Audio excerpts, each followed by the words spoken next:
Good morning, class 7. How are you, students? I hope you all are fit and fine and enjoying your classes and chapters. Now, welcome back with the chapter 4, The Ashes That Made Trees Bloom. This is page number 61.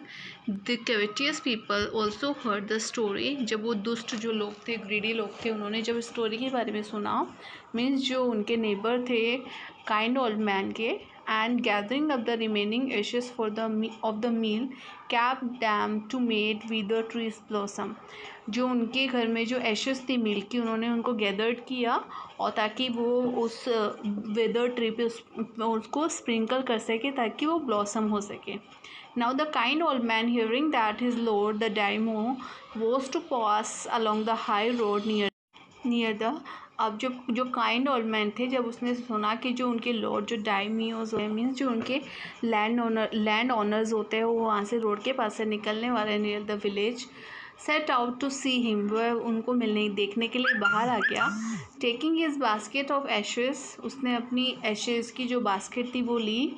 As the train approach, train होता है possession, मतलब लोगों का जो जुलूस, बहुत भीड़ थी जो लॉर्ड के साथ आ रही थी. जैसे ही वो वहाँ पे पहुँची, he climbed up into an old withered cherry tree. वो कहाँ पे चढ़ गया? एक जो पुराना एक बंजर पेड़ था चेरी का, उस पे ऊपर वो चढ़ गया.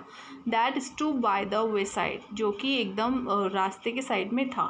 Now in the days of daimyos, अब वो जो डायमियोज के जो डेज थे, इट वॉज द कस्टम, वहाँ पे रीति रिवाज था. When their lord passed by, जब वहाँ से उनके लॉर्ड निकलते थे, for all the loyal people to shut up their high windows, जितने भी लॉयल वहाँ के जो उनके लॉयल लोग थे, मतलब जो उनके लिए लॉयल थे, वो अपनी ऊंची ऊंची विंडोज़ को बंद कर लिया करते थे.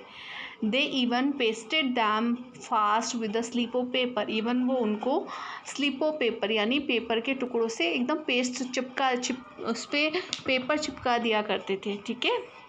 So as not to commit the impertinence of looking down on his lordship, ताकि वो क्या नहीं कर सके, मतलब डिसरिस्पेक्ट ना कर सके किसकी? अपने लॉर्ड की. क्योंकि जब ऊपर से वो देखेंगे तो उनको ऐसा लगता था कि हमारे जो लैंड ऑनर है उनकी डिसरिस्पेक्ट होगी. All the people along the road would fall upon their hands and knees and remain prostrate until the procession passed by.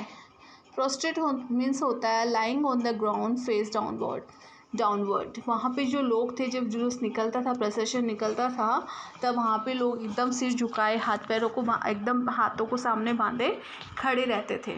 The train Drew near, जैसे ही वो भीड़ पास में आई, one tall competent man marched ahead, जो एक capable इंसान था उनमें से, वो उनको मार्च कर रहा था, आगे आगे चल रहा था. Crying out to the people by the way, और वह चिल्लाता जा रहा था जो लोग साइड में थे उनके लिए, get down on your knees, get down on your knees.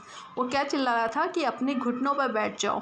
And every one kneel down while the procession was passing, और हर कोई घुटनों के बल बैठ रहा था जब वहाँ से प्रोसेशन निकल रहा था, मीन्स जुलूस निकल रहा था. ठीक है.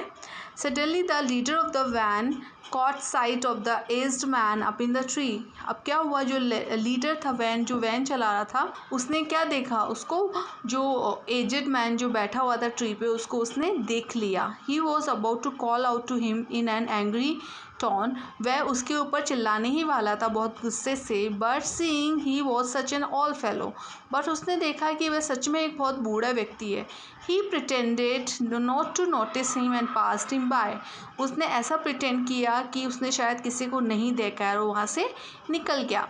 सो when the daimyos palanquin drew near, जैसे ही डायमियोज जो लैंड लॉर्ड थी उसकी पालकी मीन्स रॉयल वैन जिसको हम बोल सकते हैं, जैसे ही पास आई, the old man taking a pinch of ashes from his basket, उस बूढ़े व्यक्ति ने अपनी बास्केट में से एक पिंच एशेस की ली, राख की ली. Scattered it over the tree, उसने क्या किया? उस जिस पेड़ पे वो बैठा हुआ था उस पर उसने स्कैटर्ड कर दिया, उसको फैला दिया. In a moment it burst into blossom, और कुछ ही क्षण में, कुछ ही मोमेंट में वो क्या हो गई? ब्लॉसम हो गई. मीन्स उसमें बहुत सारे फ्लावर्स आ गए थे, वह बहुत हरी भरी हो गई थी. Now kids, we will continue it later, means it in next video. Till then, bye bye, take care.